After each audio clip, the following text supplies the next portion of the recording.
Assalamualaikum warahmatullahi wabarakatuh.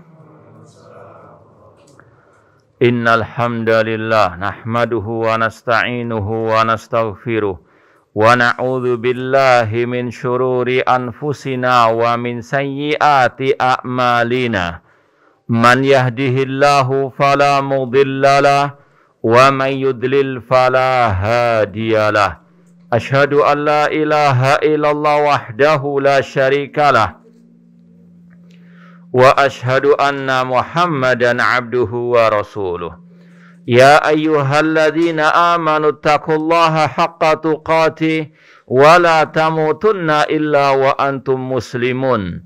Ya ayyuhan nasu taqu rabbakumul ladzi khalaqakum min nafsin wahidah wa khalaqa minha zawjaha wa batha minhuma rijalan katsiran wa nisaa'a wattaqullaha alladzi tasaaluna bihi wal arham innallaha kana 'alaikum raqiba. Ya ayyuhalladzina amanu taqullaha wa qulu qawlan sadida yuslih lakum a'malakum wa yaghfir lakum dhunubakum wa man yuti'illaha wa rasulahu faqad faza fawzan 'azima. Amma ba'd, fa inna asdaqal hadithi kitabullah wa khairal hadi hadyu Muhammadin sallallahu alaihi wasallam wa syarrul umuri muhdatsatuha wa kullu muhdatsatin bid'ah wa kullu bid'atin dhalalah wa kullu dhalalatin finnar. Ikhwani fillah wa akhwati ma'asal muslimin, bapak-bapak, ibu-ibu, saudara-saudariku rahimani wa rahimakumullah. Alhamdulillah, segala puji bagi Allah Subhanahu wa taala yang mempertemukan kita kembali dalam kajian kitab Al-Usul As-Sittah oleh Syekhul Islam Al-Imam Muhammad ibn Abdul Wahhab rahimahullahu taala dengan syarah penjelasan Asy-Syaikh Muhammad bin Shalih Al-Utsaimin rahimahullahu taala. Seperti yang mungkin sudah antum ketahui, ini melanjutkan kajian kita sebelum pandemi dahulu yang baru sekali kita mengkajinya. Jadi sekali lagi, bulan kurang lebih insyaallah Maret awal-awal pandemi itu sempat kita mengkaji kitab ini untuk edisi perdana, ya. Jadi sekarang kita akan sedikit mengulang di awal, kemudian kita lanjutkan, ya.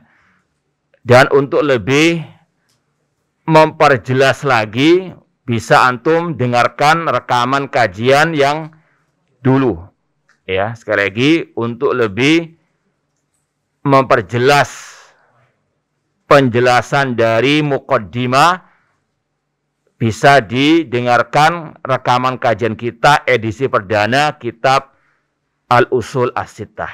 Namun tidak ada masalah, kita ulang sedikit.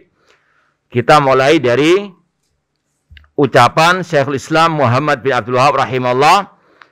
Beliau memulai dengan Bismillahirrahmanirrahim, sebagaimana kebiasaan beliau dalam kitab-kitab yang lain dan juga kebiasaan para ulama dalam rangka mengikuti Al-Quran dan juga Sunnah Rasulullah SAW. Ya, adapun penjelasannya di sini halaman 5 yang antum punya bukunya itu, ini kita lewati karena sudah kita sampaikan pada kajian edisi perdana dan sudah sering kita sampaikan juga dalam awal-awal pengajian kita seperti Aqidah Wasithiyah tentang Bismillahirrahmanirrahim. Kemudian Syekhul Islam Muhammad bin Abdul Wahhab rahimahullah berkata, min a'jabil ujabi wa akbarul ayati dala ala qudratil malikil ghallab sittatu usulin bayyanahallahu ta'ala bayanan wadihan lil awam fauqa ma yadhunnu dhanuna. Di antara yang paling ajib, yang paling aneh dan termasuk tanda-tanda kebesaran Allah, ya, yang paling besar, Wa akbarul ayat adalah termasuk sebesar-besar ayat-ayat Allah yang menunjukkan kekuasaan Al-Malik. Nama Allah Al-Malik. Al-Ghallab itu bukan nama Allah. Tidak ada nama Allah Al-Ghallab. Cuma ini kata para ulama min babil khabar. Ini kalau kita jelaskan kurang lebihnya, kalau nama Allah itu tauqifiyah, harus berdasarkan nas Al-Quran dan Sunnah. Seperti nama Al-Malik. Wallahu alladzi la ilaha illa huwa Al-Malik, Al-Quddusus Salam, dan sebagainya. Kalau nama Allah itu harus berdasarkan apa? Nas langsung, ayat atau hadis yang sahih. Paham? Tapi ada pembahasan namanya babul khabar. Bab tentang mengkabarkan tentang Allah. Itu tidak harus sesuai dengan ayat atau hadis, tapi harus maknanya bukan yang jelek. Ya, seperti misalnya Allah dikatakan As-Sani, Allah yang membuat alam semesta ini. As-Sani bukan apa? Nama Allah. Paham? Meskipun yang paling benar pakai nama Al-Khaliq, Allah yang menciptakan. Tapi sekedar untuk mengkabarkan tidak ada masalah. Nah, di sini juga sama. Al-Ghallab, Allah dikabarkan sebagai Al-Ghallab. Al-Ghallab itu artinya yang menguasai semuanya, yang tidak mungkin ada yang mengalahkannya.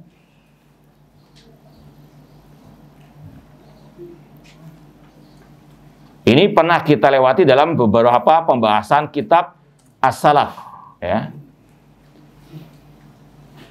Kemudian kata beliau, di antara yang paling aneh, dan ini juga termasuk ayat-ayat Allah yang paling besar yang menunjukkan kekuasaan Allah Al-Malik Al-Ghallab, yaitu sittatu usul, 6 prinsip agama yang Allah jelaskan dengan penjelasan yang terang benderang bagi orang awam.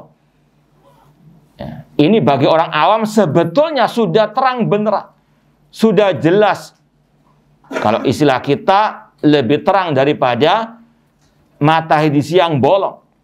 Ya. Fauqa ma yadhunnu dhanun, lebih dari yang dikira oleh orang-orang yang mengira. Summa ba'da hadza ghalita fiha katsirun min adzki'il alam. Akan tetapi meskipun seterang itu 6 prinsip ini, banyak orang-orang yang punya IQ yang tinggi, orang yang pintar, yang cerdas secara mungkin akademik, ya. Orang yang akalnya luar biasa menurut manusia, ya. Akan tetapi tidak memahami 6 prinsip dasar yang terang benderang, yang itu sebetulnya terang benderang bagi orang awam. Tapi banyak orang-orang yang pintar, bahkan yang mungkin gelarnya profesor, doktor, mereka menyimpang, bahkan jahil, tidak paham hal seperti ini. Ya, ini yang kita jelaskan panjang lebar di awal kajian kita, ya, kitab Al-Usul As-Sittah. Ma'asal muslimin, ikhwani fillah wa akhwati rahimani wa rahimakumullah. Apa saja 6 prinsip dasar agama ini, ya, di sarah halaman 6 itu, coba antum lihat yang bawah sendiri, halaman 6, Syekh Muhammad bin Shalih Al-Utsaimin rahimahullah ta'ala mengatakan, Syekhul Islam Muhammad ibn Abdul Wahhab rahimahullah lahu inaya birasail mukhtasara. Syekhul Islam Muhammad bin Abdul Wahhab rahimahullah punya perhatian khusus tentang penulisan karya-karya ilmiah yang ringkas namun padat isinya. Ya. Coba di sini siapa yang bisa menyebut beberapa karya beliau? Nah, sudah tidak asing lagi. Nah, apa saja? Salasatul usul atau al-usul salasa. Siapa yang tahu bedanya Salasatul usul dan usulul salasa. Kalau terjemahannya kurang lebih 3 landasan agama. Ada yang bisa menjawab secara ringkas apa bedanya al-usul salasa dengan salasatul usul secara hakikatnya?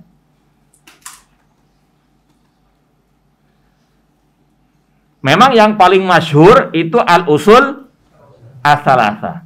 Meskipun yang lebih tepat ya, yang sering dipelajari itu salasatul usul judulnya. Paham? Secara judul saja. Yang lebih tepat itu salasatul usul.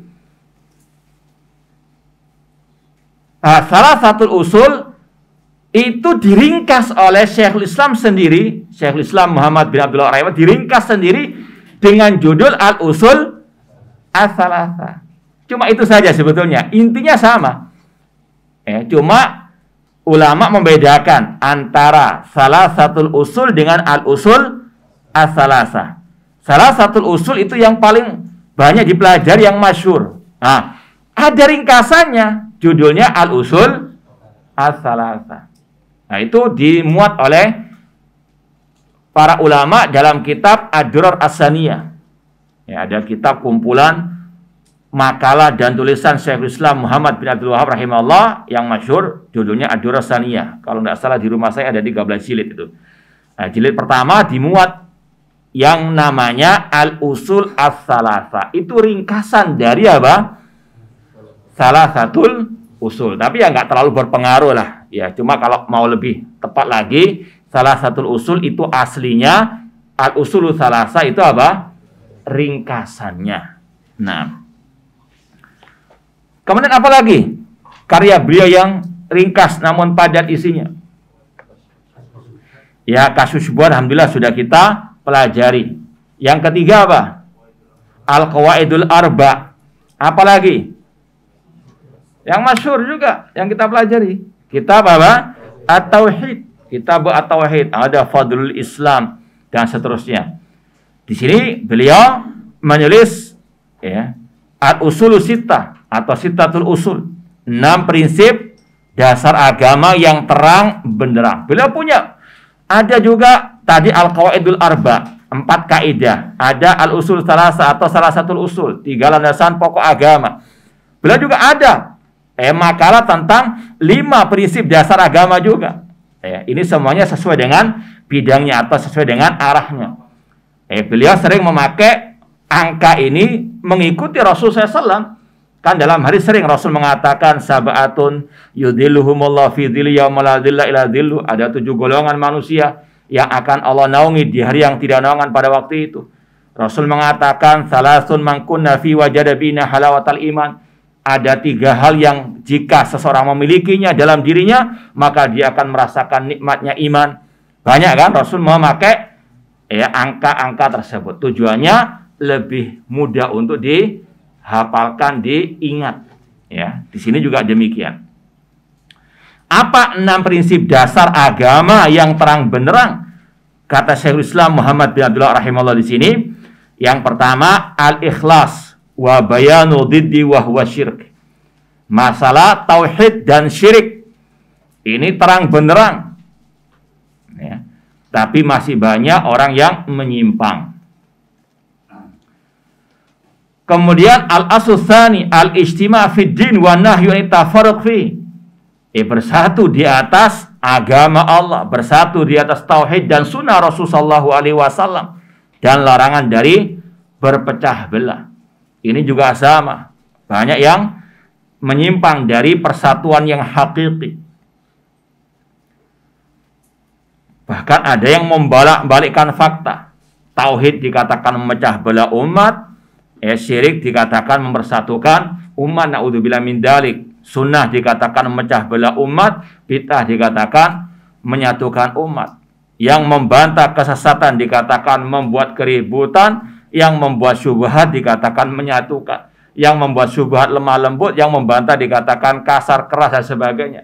Ini dibolak-balikannya fakta tersebut, padahal ini hakikat yang terang benderang. Kemudian yang ketiga kata beliau asam wa ta'ali ulatil amr. tentang masalah mendengar dan taat kepada pemimpin kaum muslimin dalam hal yang tidak bermaksiat kepada Allah Subhanahu wa taala. Kitab-kitab akidah ulama salaf banyak memuat pembahasan ini. Ya, namun masih banyak juga yang menyimpang. Ini sebetulnya sudah terang benderang. Ya, akidah Ahlussunnah tentang pemimpin kaum muslimin lebih terang daripada siang, atau lebih terang daripada matahari di siang bolong. Tapi masih banyak juga yang menyimpang. Bukan hanya orang-orang yang awam, bahkan yang gelarnya profesor, doktor, bahkan yang mengaku Ahlussunnah, yang mengaku dai salafi juga. Naudzubillah min dzalik. Ini yang dibahas oleh Syekhul Islam Muhammad bin Abdullah. Ini terang benderang sebetulnya. Orang-orang awam sebetulnya sudah ya, paham hal ini. Ya, awamnya Ahlussunnah terutama. Ya, namun yang lebih istilahnya IQ-nya lebih tinggi, naudzubillah min dzalik, masih kok menyimpang. Kemudian yang keempat, al-asr rabi bayanul ilmi wal ulama wal fiqhi wal fuqaha wa man tashabbaha bihim wa laysa minhum. Tentang masalah siapa ulama, dai yang sejati, yang layak untuk diambil ilmunya, dan mana yang ngelama. Istilahnya begitu. Yang pura-pura jadi ulama. Ini sebenarnya terang benderang. Ya. Sekali lagi, namun mengapa kok masih banyak yang menyimpang? Kemudian yang kelima, bayanu manhum auliya Allah. Demikian pula tentang siapa wali Allah dan siapa wali syaitan. Sebetulnya orang yang awam, yang alal fitrati salimah, paham, bisa membedakan mana itu aulia Allah dan mana aulia syaitan. Ya, namun masih banyak juga yang menyimpang. Bahkan orang gila pun dikatakan wali Allah. Naudzubillah min dzalik. Ya. Yang keenam, al-asus sadis raddu syubha allati wada'aha syaitan fi tarkil Qur'ani wa sunnah. Bantahan terhadap syubhat yang dibuat-buat oleh syaitan untuk manusia meninggalkan Al-Quran dan Sunnah Rasulullah SAW. Nah, sekarang kita masuk langsung ke Al-Aslul Al-Awwal, halaman 7. Syekhul Islam Muhammad bin Abdul Wahhab rahimahullah ta'ala berkata, Al-Aslul Awwal ikhlasuddin lillahi ta'ala wahdahu la syarikalah. Mengikhlaskan agama hanya untuk Allah semata, tidak ada sekutu baginya. Wa bayanu diddihi. Itu kalau yang ya bisa disakali dirubah. Wa bayanu diddihi dengan kasrah mudhaf ilaih. Wa bayanu diddihi, dan penjelasan tentang lawan dari al-ikhlas, yaitu asyirku. Alladhi huwa syirku billah. Dan inilah metode Al-Quran, menjelaskan tentang tauhid dan memperingatkan dari kesyirikan. Wa'budullah wa la tusyriku bihi syai'a. Beribadalah kepada Allah semata dan jangan berbuat kesyirikan. Wa kaunu aktsaril Qur'an fi bayani hadzal asal min wujuhin syatta bi kalamin yafhamu abdadul ama. Bahkan kebanyakan isi Al-Quran tentang masalah tauhid. Ya, kata beliau, bahkan Al-Quran isinya itu kebanyakan tentang al-ikhlas lillahi ta'ala, yang mengikhlaskan agama untuk Allah alias tauhid, dari beberapa atau dari berbagai sisinya. Ini sekali lagi tolong didengarkan lagi lebih jelasnya rekaman kajian kita yang pertama tentang al-usul sittah ini. Kita nukilkan dari ucapan Syekh Shalih bin Fauzan. Ya. Kalau kita ringkas misalnya, dari surat pertama Al-Quran Al-Fatihah isinya tentang tauhid. Dari akhir surat Al-Quran An-Nas isinya tentang tauhid. Kemudian ayat-ayat tentang hukum-hukum itu berkaitan dengan tauhid, karena itu merupakan konsekuensi tauhid. Kisah-kisah dalam Al-Quran berkaitan dengan tauhid. Kisah para nabi itu kisah para pendakwah tauhid yang mendakwakan apa? At-tauhid. Kisah tentang orang-orang kafir, kisah musuh-musuh apa? At-tauhid. Dalam Al-Quran ada tentang surga neraka. Itu balasan bagi orang yang bertauhid, balasan bagi orang yang berbuat apa? Syirik. Intinya Al-Quran, kata Ibnu Qayyim rahimahullah, kullu tauhid. Intinya tentang apa? Tauhid. Terang benderang masalah ini. Ya, kok masih ada orang-orang yang nyinyiri dakwah apa? At-tauhid. Kok masih ada orang-orang yang menyimpang dari at-tauhid? Naudzubillahi min dzalik. Ya. Kemudian kata beliau, bahkan hal ini dipahami oleh abladul amah. Ini bahasa kalau kita katakan orang yang paling goblok sekalipun dalam masalah akademiknya, namun kalau fitrahnya di atas fitrah yang salimah, paham Al-Quran isinya tentang apa? At-tauhid. Ya. Inilah yang disayangkan oleh beliau. Kok ada orang-orang yang azkiya al-alam, orang yang pintar. Makanya antum jangan heran kok, ini gelarnya profesor doktor kok ngomongnya kok gini. Kok ini melecehkan agama, ini kok menyimpang dari manhaj Ahlussunnah. Jangan heran. Kata Syekhul Islam Ibnu Taimiyah rahimahullah, mereka ini utu zakaan walam yu'tu zakaan. Diberikan kecerdasan namun tidak diberikan kesucian akidah, kesucian manhaj dan kesucian agama. Ya, sekali lagi, inilah memang al-waqi', kenyataan yang tidak bisa apa? Dipungkiri. Bahkan kata beliau, masalah tauhid syirik ini orang-orang, ya sekali lagi kalau sesuai dengan terjemahan abladul amah, yang paling bodoh, yang paling goblok itu paham. Ya, kalau selama di atas fitrah yang as-salimah. Ya, contoh yang sudah sering kita juga pernah bantah sebagian orang-orang yang mungkin tadi pintar secara akademiknya, mendapatkan gelar doktor, tapi jatuh ke dalam syirik dalam asma wa sifat, meramal nasib orang. Ya, si fulan akan jadi mu'allaf, masuk Islam pura-pura, kemudian akan menjadi calon presiden dan akan jadi presiden 2019. Ya. Orang awam yang di atas fitrah salimah tahu ini ramalan dukun. Ya. Kok masih berkilah mengatakan ini ijtihad sebagaimana ijtihadnya para ulama. Ini orang yang sekali lagi orang paling goblok pun dari orang-orang yang bertauhid paham ini adalah apa? Ramalan nasib orang. Paham? Betul enggak? Ya, kalau antum enggak usah. Nah, ini berarti antum sama juga. Na'udzubillahi min dzalik. Paham ini mana itu ramalan, mana itu apa? Isihannya para ulama. Abladul amah paham. Ini syirik dalam tauhid asma wa sifat. Makanya sudah kita nukilkan juga ucapan Syekh Abdul Malik Ramadhani hafidhullah ta'ala dalam kitab beliau Khurafat Harakiyin ketika membantah seorang dokter juga dari Mekah yang dia meramal waktu itu kejatuhan atau jatuhnya negara Yahudi di Palestina tahun 2012 waktu itu gak salah. Ya. Beliau mengatakan kalau dokter ini ketemu orang awam dari ahli sunnah akan diajari tauhid yang benar, gak boleh meramal. Ya. Sekali lagi inilah kenyataan yang pahit yang harus kita hadapi. Orang-orang yang bahkan gelarnya dokter sekalipun, meskipun dari kota Madinah, naudzubillahi min dzalik, ucapannya jauh menyimpang. Bahkan sekali lagi lebih baik orang awam yang di atas fitratis salimah. Ya. Tsumma lamma sara ala aktsaril ummah masara azhara lahumus syaitan al-ikhlas fi surati tanaffusis salihin wa taksir fi huquqihim. Ketika telah terjadi apa yang terjadi dari kenyataan menyebarnya at-tauhid, ya, maka syaitan menampakkan bahwasanya tauhid itu seolah-olah melecehkan orang-orang soleh. Ini semuanya memutarbalikan fakta. Ketika kita mengatakan jangan kalian meminta-minta kepada orang yang telah mati, berarti kalian meremehkan, melecehkan para wali. Ya.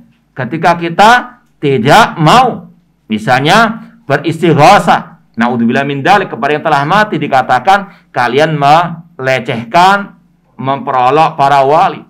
Ini talbisus syaitan. Sebaliknya, wa adhara lahum syirka billah fi surati mahabbati salihin wa atba'ihim. Dan mereka menampakkan kesyirikan dalam bentuk cinta orang yang soleh. Ya. Kata mereka, kita tawassul, tabarruk kepada yang telah mati dari para wali-wali itu dalam rangka apa?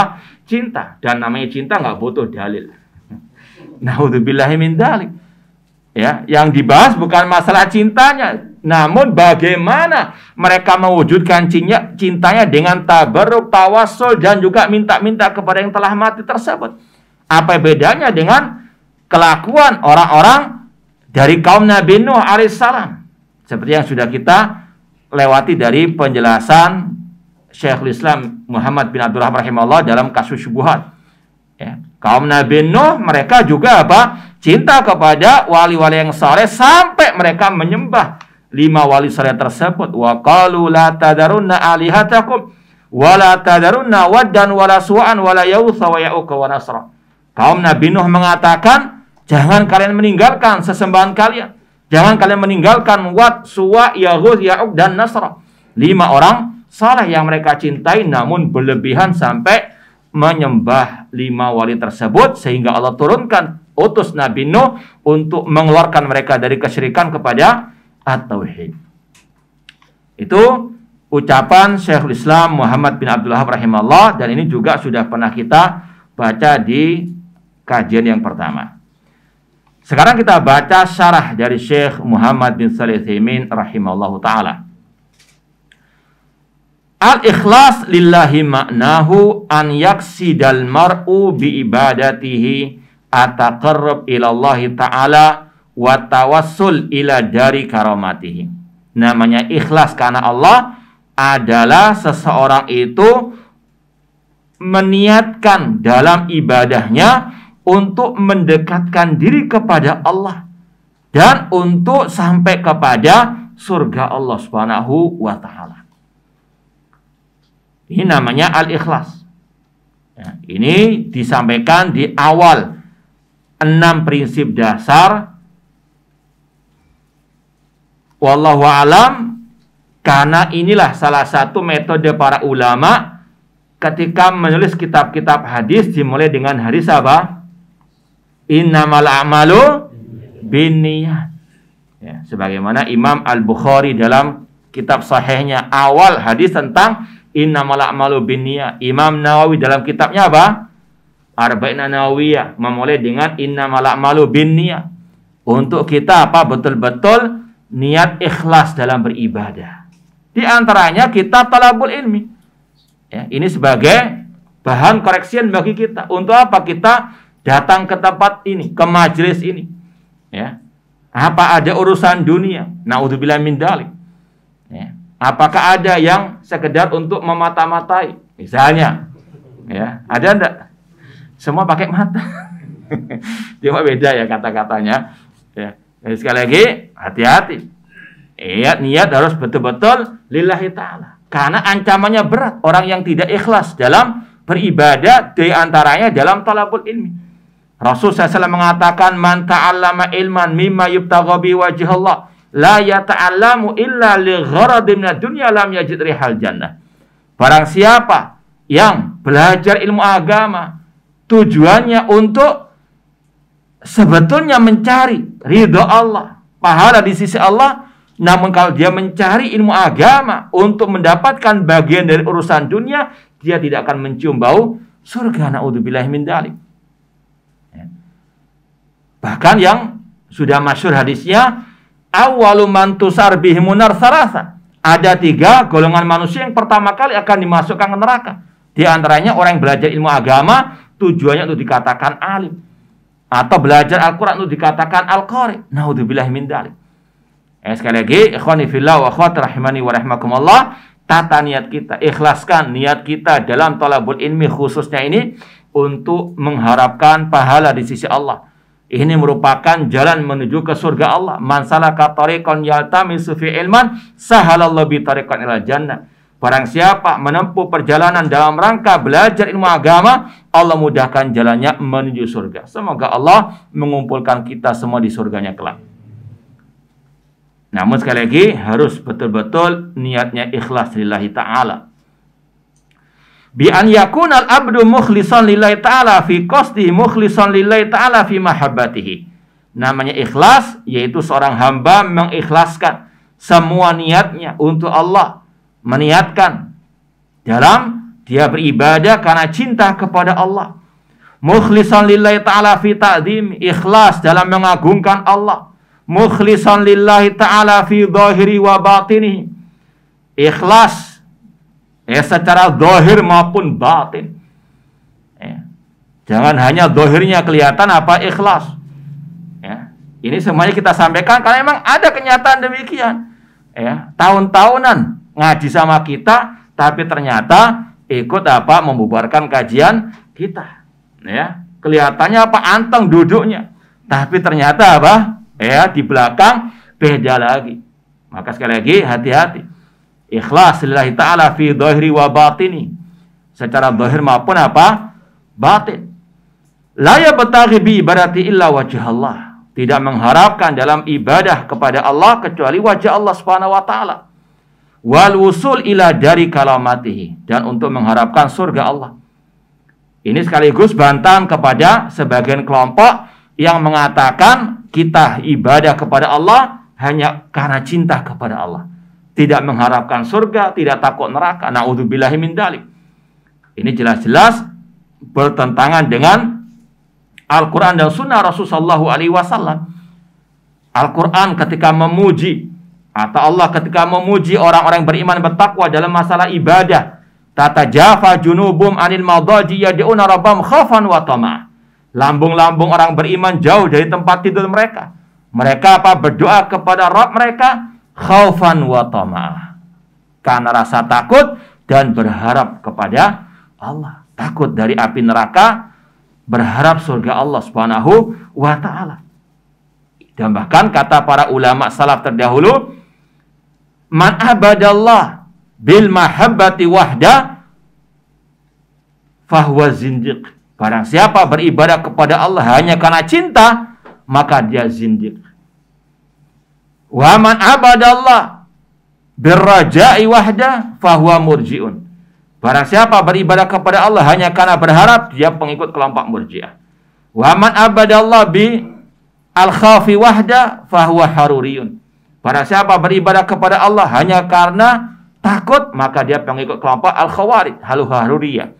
Wa man abadallah bil mahabba wal khawfi waraja fahuwa mu'minun muwahhid. Barang siapa beribadah kepada Allah dengan rasa cinta, rasa harap, rasa takut, maka dialah orang mukmin yang sejati.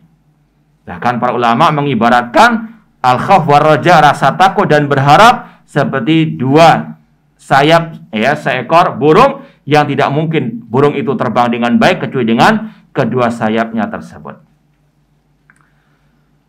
Kama qala ta'ala, Allah berfirman, Qul inna salati wa nusuki wa mahyaya wa mamati lillahi rabbil alamin. Katakanlah, sesungguhnya salatku, sesembelihanku, hidup dan matiku hanyalah untuk Allah Rabb semesta alam. Ini yang selayaknya dijadikan syiar bagi seorang muslim. Betul-betul langkahnya lillahi ta'ala. Qul inna salati wa nusuki wa mahyaya wa mamati lillahi rabbil alamin. La syarikalah, tidak ada sekutu baginya. Wa bidzalika umirtu wa ana awal muslimin. Tidak ada sekutu bagi Allah, dan karena itulah aku diperintahkan oleh Allah dan aku termasuk orang-orang yang pertama dari kaum muslimin. Allah juga berfirman, wa anibu ila rabbikum wa aslimulah. Hendaklah kalian bersegera untuk kembali kepada Rabb kalian dan untuk kalian menyerahkan diri kepada Allah. Ini intinya wa aslimu lahu, menyerahkan, pasrah kepada Allah dengan mengikhlaskan semua ibadah hanya kepada Allah. Demikian pula dalil tentang ikhlas, wa ilahukum ilahu wahid. Sesungguhnya sesembahan kalian adalah sesembahan yang satu, la ilaha illahu ar-rahmanur rahim. Tidak ada sembahan yang hak kecuali Allah yang Maha Pengasih dan Maha Penyayang. Demikian pula wa fa ilahukum ilahu wahid falahu aslimu. Ilah kalian, sesembahan kalian sesembahan yang satu, maka serahkanlah diri kalian kepada Allah. Intinya ayat-ayat tadi memerintahkan untuk kita menyerahkan semua ibadah kita lillahi ta'ala. Wa qad arsalallahu ta'ala jami'ar rusul bidzalik. Dan Allah mengutus para rasul dengan membawa ajaran ini. Ajaran untuk kita mengikhlaskan ibadah hanya kepada Allah semata. Kama qala ta'ala, sebagaimana Allah berfirman, wa ma arsalna min qablika min rasulin illa nuhi ilai annahu la ilaha illa ana fa'budun. Dan tidaklah kami mengutus sebelum engkau wahai Rasul kecuali kami wahyukan kepadanya tidak ada sembarang hak kecuali aku, maka sembahlah aku, kata Allah. Ini kesepakatan para anbiya wa rusul. Dakwah mereka dakwah apa? At-tauhid. Maka ini yang disayangkan oleh Syekhul Islam Muhammad bin Abdul Wahhab rahimahullah. Perkara yang terang benderang. Dakwah tauhid, prioritas dakwah para nabi, para rasul. Dakwah Ahlus Sunnah wal Jamaah. Namun seterang itu kebenaran masih ada yang apa? Memusuhinya, memprotesnya, ataupun nyinyiri dakwah tauhid tersebut. Naudzubillahi min dzalik. Wa kama waddaha Allah dzalik fi kitabihi kama qala al-muallif. Dan Allah telah menjelaskan di dalam kitabnya Al-Qur'an tentang masalah tauhid ini. Sebagaimana kata Syekhul Islam Muhammad bin Abdul Wahhab rahimahullah, min wujuhin syatta, dari segala arah isinya Al-Qur'an tentang tauhid.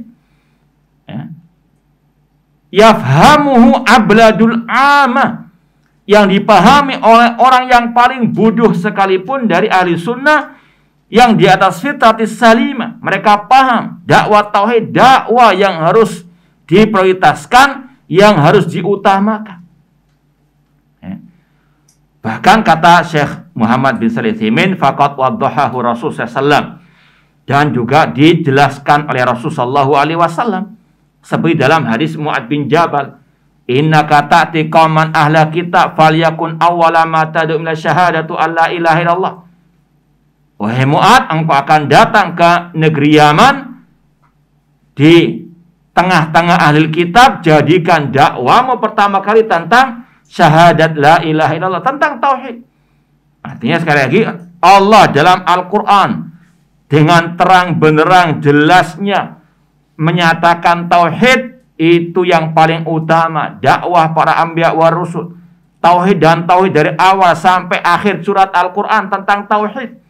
Dan demikian pula Rasul mulai awal dakwah di kota Mekah 10 tahun pertama tidak ada dakwah kecuali la ilaha illallah. Baru setelah itu ada masalah salat dan seterusnya. Namun 10 tahun pertama Rasul 13 tahun di kota Mekah, 10 tahun pertama tidak ada dakwah kecuali la ilaha illallah, tauhid. Itu pun Rasul lanjutkan ketika Rasul di kota Madinah. Sampai beliau mau meninggal dunia, dakwah tentang tauhid dan menutup segala pintu kesyirikan. Sampai beliau ketika mau meninggal dunia, beliau masih mengatakan, la'anallahu al-yahuda wan nasara ittakhadhu qubur anbiya masajid. Allah melaknat orang Yahudi dan Nasara yang menjadikan kuburan nabi mereka sebagai masjid. Apa hikmah di balik itu? Untuk menutup pintu kesyirikan. Karena kalau sudah ada orang saleh dikubur di masjid, maka apa? Allah akan diduakan. Dan ini yang apa? Banyak terjadi. Ini sekali lagi dengan jelasnya Rasul menerangkan kepada umatnya tentang tauhid dari awal dakwah beliau sampai beliau mau meninggal dunia. Namun sekali lagi sangat disayangkan, banyak orang yang masih menyimpang, bahkan yang menyinyiri dakwah tauhid tersebut setelah tegaknya hujjah atas mereka. Faqad waddahahu Rasul sallallahu. Kemudian di sini Syekh Muhammad bin Shalih Al-Utsaimin mau menyebutkan beberapa bukti Rasul menjelaskan tentang tauhid ini dengan sejelas-jelasnya, sekaligus mentahdzir dari kesyirikan, baik syirik besar maupun syirik kecil. Faqad ja'a alaihi salatu wassalam bi tahqiqit tauhid wa ikhlasi wa takhlisi min kulli syaibah. Rasul SAW datang untuk mewujudkan tauhid, untuk mengikhlaskan tauhid, memurnikan tauhid, dan membersihkannya dari segala bentuk kotoran. Karena tidak cukup hanya dakwah apa? At-tauhid. Maka kalau antum mendapati statement ataupun pernyataan sebagian orang atau dai bahkan yang mengaku salafi ahlus sunnah mengatakan silakan dakwah tauhid, cuma jangan apa? Memperkeruh permasalahan umat. Karena umat sudah apa? Banyak musuhnya dari komunis, liberal dan sebagainya. Artinya apa? Diarahkan jangan ngomong syirik. Jangan apa? Membantah syubhat tentang syirik. Lawan kita sekarang apa? Komunis. Apa komunis gak musyrik juga? Ya, liberal apa enggak? Mereka juga jatuh ke dalam kesyirikan. Apalagi Rasul Shallallahu Alaihi Wasallam ketika perang saja tidak diam kalau ada kesyirikan.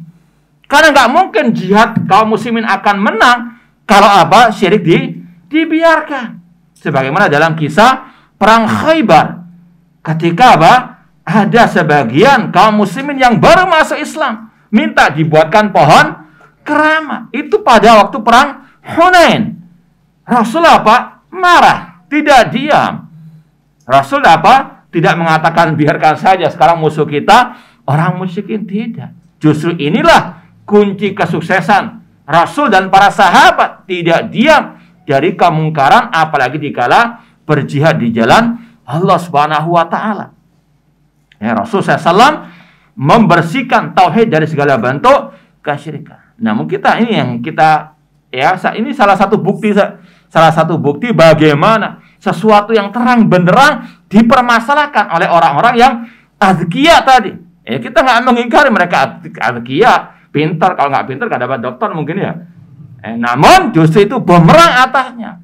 Sudah dokter kok masih apa? Nyinyiri dakwah tauhid. Apalagi dokternya di kota Madinah. Naudzubillahi min dzalik. Sekali lagi, takhlisi min kulli syaibah wa saddi kulli tariqin yumkin an yusila ila salmi hadat tauhid wa id'afihi. Rasul SAW langsung mempraktekkan bagaimana membersihkan tauhid dari segala kotoran, menutup segala pintu yang bisa apa? Merusak tauhid atau yang gembosi tauhid.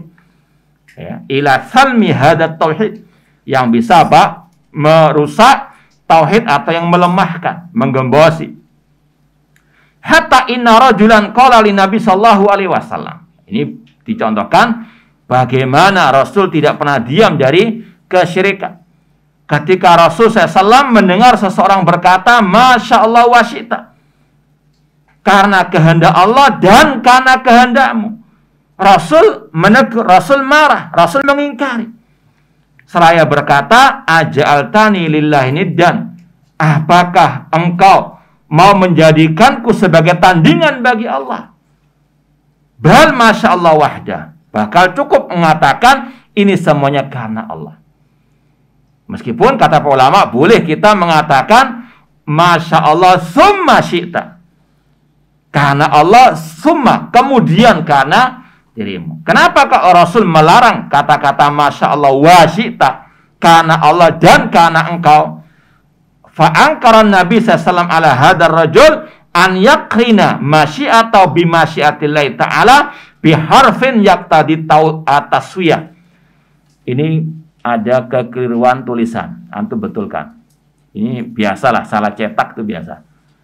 Ini makanya kadang perlu satu judul buku ada beberapa cetakan untuk perbandingan. Ya, ini sebetulnya biharfin yaktadi at-tasfiyah. Karena anak sudah muroja yang ini anak bisa tahu ini keliru dan juga secara makna keliru. Kalau mungkin orang pegang ini yang baru belajar mungkin bingung apa maksudnya. Saya terjemahkan kalau sesuai cetakan yang diada antum. Ya. Nabi SAW mengingkari orang yang mengatakan Masya Allah wa syi'ta tadi karena orang itu menggandengkan kehendak Allah dengan kehendak Nabi Muhammad SAW, yaitu dengan memakai huruf yaqtadi, dengan huruf wawu yang mengharuskan taubat. Bingung apa maksudnya? Ya kan? Alhamdulillah kita ada cetakan yang lain. Ya insya Allah ini sebenarnya lebih bagus ini yang ini. Wallahu a'lam. Ya ada kekurangan kelebihan, makanya kadang harus ada pembanding juga.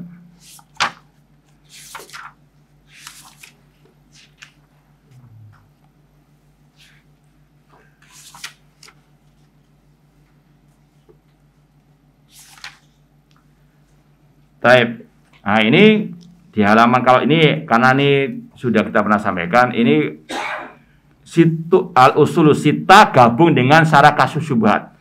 Syarah kasus syubhat dan syarah usul sittah oleh Syekh Muhammad bin Shalih Al-Utsaimin ya.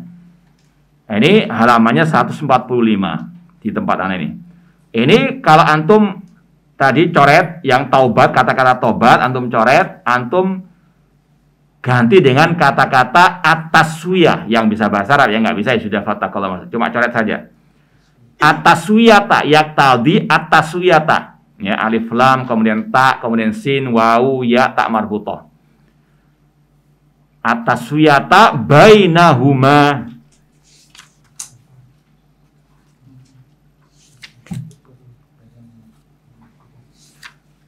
Tambahkan yaktadi at-taswiyata bainahumanya sudah ada, bainahuma sudah ada. Di halaman setelahnya halaman 8 itu ada kata-kata bainahuma. Ya, makanya itu yang ini agak fatal katanya. Orang bingung kalau nggak punya cetakan yang lainnya. Ada yang bisa baca enggak? Ulangi tadi. Fa'angkaran Nabi SAW. Coba dibaca. Ada yang baca? Nah, nggak ada yang baca.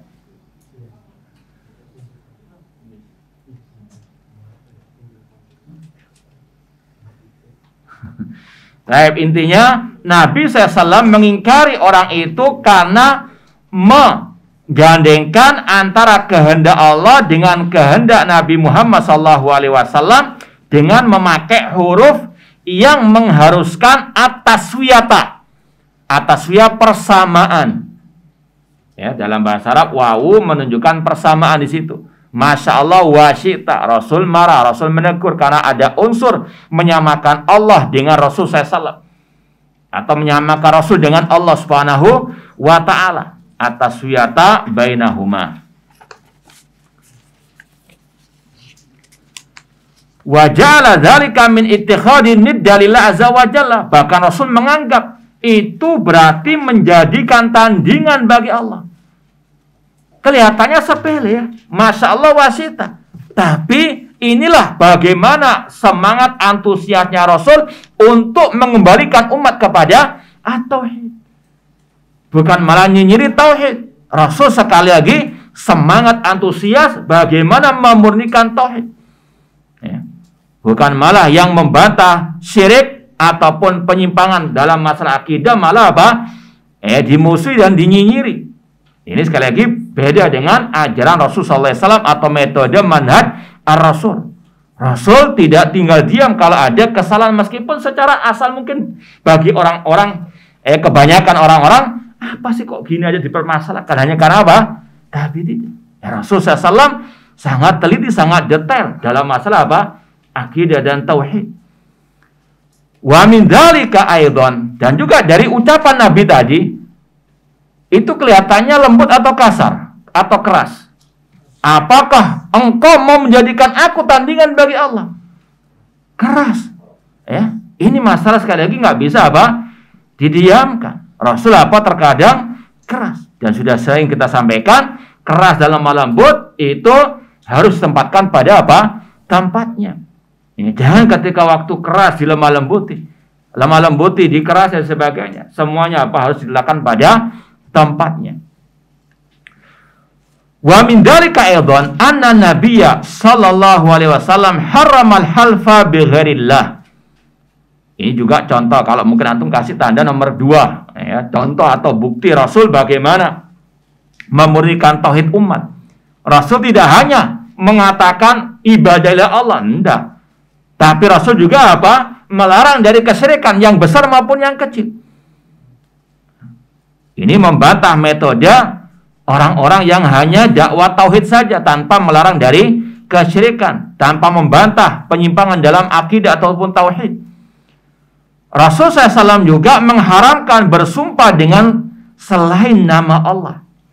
harrama al-halfa bighairillah wa ja'ala dzalika minasyirki. Dan Rasul menganggap itu termasuk kesyirikan. Rasul bersabda, man halafa bighairillah faqad kafara au asyraka. Barang siapa bersumpah dengan selain nama Allah, maka dia telah berbuat kekafiran atau kesyirikan. Dan mungkin juga kalau kelebihan yang ini yang cetakan ini daripada ini, kalau di sini ada istilahnya takhrij hukumnya disebutkan disahihkan oleh Syekh Albani, namun di sini tidak ada. Ya, ada kekurangan kelebihan. Nah, kita coba untuk padukan. Kata Rasul, barang siapa bersumpah dengan selain nama Allah, maka dia telah jatuh ke dalam kekafiran ataupun kesyirikan. Hadis sahih riwayat Abu Dawud dan seterusnya. Dzalika li anna al-halfa bighairillah ta'dhim lil mahluh bihi. Yang demikian itu karena bersumpah dengan selain nama Allah adalah bentuk pengagungan kepada yang dijadikan sumpah tersebut. Bima la yastahiquhu, dengan sesuatu yang tidak layak kecuali hanya untuk Allah Subhanahu wa ta'ala. Dalam riwayat Rasul mengatakan, la tahlifu bi abaikum, jangan kalian bersumpah dengan nama nenek moyang kalian atau bapak-bapak kalian. Man halafa falyahlif billah aw liyasmut. Barang siapa yang mau bersumpah, bersumpahlah dengan menyebut nama Allah, atau paling enggak dia lebih baik diam. Kemudian wahina ma qaddama alaihi wafdun, atau kita mau bahas dulu sebentar masalah bersumpah tadi. Itu ada dua hukumnya, syirik besar dan syirik kecil. Kalau misalnya dia mengatakan, wahai Abdul, ya kalau namanya sumpah itu ada, kalau bahasa Arab ya ada istilahnya redaksi khususnya. Di antaranya wa Abdul Qadir Jailani misalnya, demi Abdul Qadir Jailani. Kalau orang itu bersumpah dengan Abdul Qadir Jailani ataupun wan Nabi, demi Nabi, dengan keyakinan Abdul Qadir Jailani atau Nabi itu bisa mendatangkan manfaat dan madarat dengan sendirinya, maka itu namanya syirik besar. Ya. Waduh, kalau saya berdusta ketika sumpah dengan Abdul Qadir Jailani, saya kualat dengan Abdul Qadir Jailani. Karena Syekh Abdul Qadir Jailani ini punya apa? Andil mengatur alam semesta. Ya. Itu ada keyakinan orang-orang itu. Ya. Maka sekali lagi, kalau punya keyakinan seperti itu ketika dia bersumpah, dia jatuh ke dalam syirik besar atau kufur besar. Paham? Namun kalau sekedar ucapan di lisan, karena ini sudah banyak bergentayang di tengah masyarakat, sudah biasa orang-orang ngomongnya seperti itu, dia ikut-ikutan, maka dia jatuh ke dalam syirik kecil. Sama dengan ucapan tadi, Masya Allahu wa syi'ta, hanya sekedar karena istilahnya keperucut ataupun karena dia kebiasaan mendengar orang-orang mengatakan demikian, itu syirik kecil. Ya. Atau mungkin menggandengkan demi Allah, demi Nabi. Ini juga sama. Kalau dia punya keyakinan selain Allah bisa mendatangkan manfaat dan madarat dengan sendirinya, dia jatuh ke dalam syirik besar. Namun kalau sekedar hanya ucapan lisan tanpa keyakinan tadi, kata para ulama, dia jatuh ke dalam syirik kecil. Nah, kemudian contoh yang ketiga, bagaimana Nabi SAW sangat antusias membersihkan umat dari kesyirikan, membersihkan tauhid dari kotoran yang menempel. Wahinama qadima alaihi wafdun, ketika ada sekelompok orang utusan dari luar, orang-orang itu berkata, ya Rasulullah, ya khairana, ya khairana wa ibna khairina wa sayyidana wa ibna sayyidina. Wahai Rasulullah, wahai orang yang terbaik di antara kami, anak orang yang terbaik di antara kami, engkau adalah sayyid kami, tuan kami, anak tuan kami. Ya. Apa kata Rasul? Ya ayuhan nas, qulu bi qaulikum. Wahai manusia, katakan yang sewajarnya. Wala yastahwiyannakumus syaitan. Jangan setan menggelincirkan kalian. Ana Muhammad Abdullah wa Rasuluh. Aku hanyalah Muhammad, hamba Allah dan utusan Allah. Ini Rasul ingin menutup pintu apa? Berlebihan dalam memuji beliau. Kita yakini beliau adalah Sayyidu Waladi Adam, itu yang Rasul katakan. Tapi di sini Rasul apa? Ingin menutup pintu agar apa? Umatnya tidak berlebihan dalam memuji beliau. Sebagaimana kata Rasul, la tutruni kama atatin nasara Isa ibn Maryam. Jangan kalian berlebihan dalam menyanjung diriku sebagaimana orang Nasara berlebihan dalam menyanjung Isa ibn Maryam. Inna ma'ana abdun. Aku adalah hamba Allah. Fakul Abdullah wa Rasul. Katakan aku adalah hamba Allah dan utusan Allah Subhanahu wa taala. Kemudian kata Rasul, ma uhibbu an tarfa'uni fawqa manzilati allati anzalani Allahu azza wa jalla. Aku tidak suka kalian berlebihan mengangkat diriku di atas derajat yang Allah telah berikan kepadaku. Artinya harus proporsional. Harus apa? Pertengahan. Tidak berlebihan dan juga tidak apa? Meremehkan. Inilah ahlus sunnah yang sejati. Tidak ekstrem kanan, tidak ekstrem kiri. Tidak berlebihan dalam menyanjung Nabi Muhammad. Seperti sebagian orang ketika menyanjungkan qasidah, salawat-salawat, yang di situ ada unsur melebihkan kedudukan Rasul SAW dari yang sewajarnya. Dikatakan Nabi Muhammad itu tempat mereka berlindung ketika kesusahan. Ya akramal khalqi maliman aludu bisiwaka indah hululil hadithil amami. Mereka mengatakan, wahai makhluk yang paling mulia, yaitu Nabi Muhammad maksud mereka. Tidak ada tempat aku berlindung ketika musibah datang kecuali kepadamu. Apa hukum ucapan seperti ini? Berlindung kepada Allah. Qul a'udzu birabbil falaq, qul a'udzu birabbin nas. Bahkan Nabi SAW berlindung kepada Allah. Ya, Rasul minta tolong kepada Allah. Kok ini mereka berlindung kepada Nabi Muhammad SAW. Bahkan lebih parah lagi, mereka mengatakan, wa min judika dunya wa dharrata. Di antara kedermawanan wahai Nabi Muhammad adanya dunia dan akhirat. Naudzubillah min dzalik. Dunia akhirat milik siapa? Allah. Wa innalana lal akhirata wal ula. Ditambah lagi kata mereka, wa min ulumika ilmul lauhi wal qalam. Di antara ilmu wahai Nabi Muhammad, ilmu di lahul mahfud, ilmu masalah ghaib. Tahu enggak Rasul masalah ghaib? Tidak tahu. Allah katakan dalam Al-Qur'an, qul la ya'lamu man fis samawati wal ardil ghaiba illallah. Katakan tidak ada yang tahu yang ghaib di langit maupun di bumi kecuali Allah. Kata mereka, Rasul juga tahu masalah apa? Ghaib, ilmu di lahul mahfud. Naudzubillah min dzalik. Lengkap sudah kesyirikan mereka. Uluhiyahnya diborong semuanya. Minta perlindungan kepada Nabi Muhammad, syirik apa? Uluhiyah. Mengatakan Rasul punya dunia dan akhirat, syirik apa? Rububiyah. Ya. Meyakini Rasul tahu ilmu ghaib, syirik asma wa sifat. Lengkap sudah, borong habis sudah. Alhamdulillah kita nggak kumanan. Alhamdulillah. Ya, bersyukur kita masih bertauhid. Nah, intinya sekali lagi, Rasul SAW tidak mau dilebih-lebihkan dari kedudukan beliau yang sebenarnya. Ya, kalau kita mau tambahkan lagi, ada juga kisah Rasul mendengar ada seorang budak perempuan mengatakan di hadapan Rasul, wa fina nabiyyun ya'lamu ma fi ghadi. Di antara kita ada nabi yang tahu masa yang akan datang. Ya. Apa kata Rasul? Sama dengan tadi. Katakan yang sewajarnya. Ya. Rasul tidak tahu yang ghaib. Rasul marah. Ya. Rasul saja nggak mau dikatakan Rasul tahu yang akan datang. Kok ada dokter ngeramal apa? Nasib orang. Ini sekali lagi kalau Rasul mau mendengar, marah Rasul. Ya.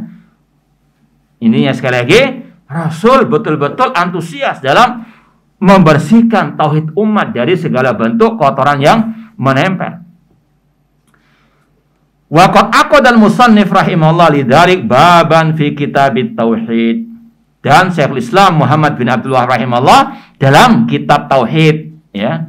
Semoga Allah memberikan kemudahan bagi kita untuk melanjutkannya. Ya, kitab tauhid ini karya Syekhul Islam Muhammad bin Abdul Wahhab rahimahullah, di bab atau di salah satu babnya ada bab yang berjudul Babu Maja fi Himayatil Mustafa sallallahu himat tauhid wasadda turuqihi atau wasaddahu turuqasyirki. Ada bab dalam kitab tauhid, bab ajaran Nabi Shallallahu Alaihi Wasallam dalam menjaga benteng tauhid dan menutup segala pintu ataupun jalan kesyirikan.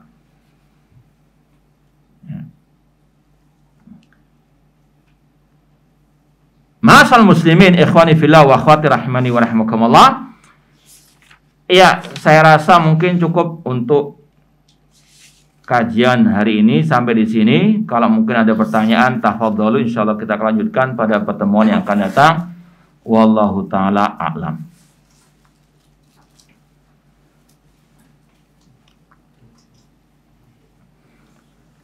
Tidak ada pertanyaan? Nah. Kenapa? Iya. Ketika waktu saya mau share soal masalah mau Nabi. Iya. Terus dia bilang gini, jangan kalau bisa itu ketika kita sunnah itu janganlah kalian memandang salafi jangan salafi, maka kalau kamu memandang itu kita tidak akan mendapati banyak saudara muslim, saudara muslim dan kafir. Nah, ini ada pertanyaan, ada salah seorang di antara jamaah yang hadir yang bertanya, dinasihati oleh temannya ketika nge-share postingan, tulisan ataupun yang lainnya tentang bantahan terhadap suatu bid'ah, tapi dinasihati oleh temannya jangan nge-share hal-hal seperti itu, karena kalau kita membantah kebid'ahan maka kita nggak punya saudara muslim maksudnya, karena nanti akan ada muslim hanya kafir saja, muslim kafir saja. Kita katakan orang itu gagal paham. Ketika kita membantah kebid'ahan bukan berarti kita mengkafirkan ahli bid'ah. Tetap kita menganggap dia saudara apa? Muslim, selama apa? Kebid'ahannya tidak sampai menuju kepada kekafiran. Bahkan seperti yang kita sampaikan tadi, ketika orang itu jatuh ke dalam puji-pujian kepada Rasul yang berlebihan sampai mensejajarkan Rasul dengan Allah, secara ucapan kita katakan itu syirik, tapi orangnya tidak bisa langsung kita apa? Katakan musyrik, kafir, murtad.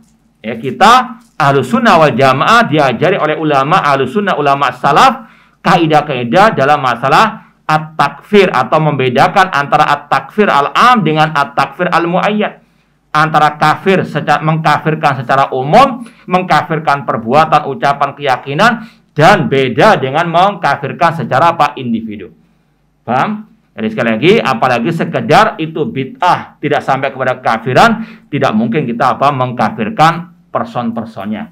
Kita laksanakan bantahan itu semuanya dalam rangka mengikuti ajaran Rasul SAW. Sebagaimana tadi, Rasul nggak diam ketika ada apa?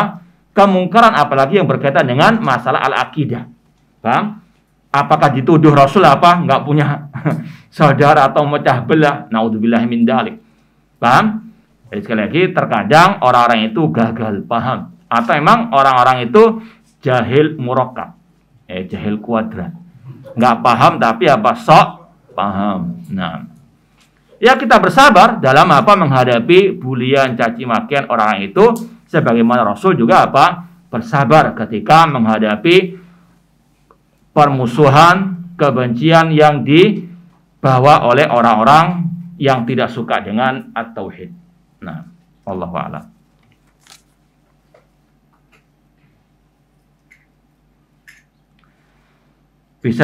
Bisa dijelaskan, barang siapa beribadah kepada Allah hanya berharap, maka masuk ke dalam murji'ah. Ya, kelompok murji'ah mereka ini mengatakan atau punya prinsip iman hanyalah ucapan dan keyakinan. Amal bukan termasuk bagian daripada apa? Nah, dan mereka punya prinsip orang yang berbuat dosa tetap sempurna imannya. Karena mereka mengatakan tadi, amal bukan bagian daripada apa? Amal apapun yang dilakukan oleh manusia, sejelek apapun, dilakukan oleh manusia tidak mempengaruhi apa? Iman. Nah, mereka ini banyak mengambil ayat-ayat tentang masalah janji-janji Allah. Allah Ghafurur Rahim. Ya, tidak apa-apa buat dosa. Karena apa? Allah Ghafuru apa? Ar-Rahim. Nah ini orang yang ketika beribadah kepada Allah modalnya hanya roja, berharap saja, ya maka dia sekali lagi masuk dalam kategori kelompok Murji'ah. Mereka hanya mengambil potongan atau sepotong-sepotong dari ayat Al-Quran, yaitu ayat tentang tadi janji-janji Allah. Mereka lupa tentang ancaman Allah Subhanahu wa Ta'ala. Allah banyak menggandengkan antara Allah Ghafur Rahim dengan Allah Syadidul Iqab. Allah yang maha apa? Keras azabnya. Itu yang tidak apa? Diambil oleh kelompok Al-Murji'ah. Ya, maka itu penjelasan mengapa ulama salaf tadi mengatakan barang siapa beribadah kepada Allah hanya bermodal berharap saja, maka dia pengikut kelompok Murji'ah. Kalau kita lihat para salafus soleh, para sahabat Rasul, bagaimana takutnya mereka ketika selesai beribadah, jangan sampai ibadah mereka apa ditolak oleh Allah Subhanahu wa Ta'ala. Ya, ini sekali lagi adalah manhaj salaf, akidah salaf yang membedakannya dengan kelompok Al-Murji'ah. Wallahu a'lam. Ada yang lain?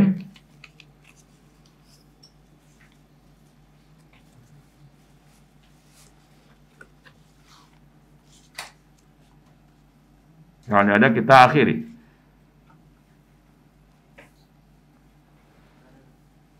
Ya, kalau tidak ada pertanyaan, kita cukup sekian. Kurang lebihnya mohon maaf. Wa jazakumullahu khairan katsira. Aqulu qouli hadza wa akhiru da'wana anil hamdulillahi rabbil alamin. Wassalamualaikum warahmatullahi wabarakatuh.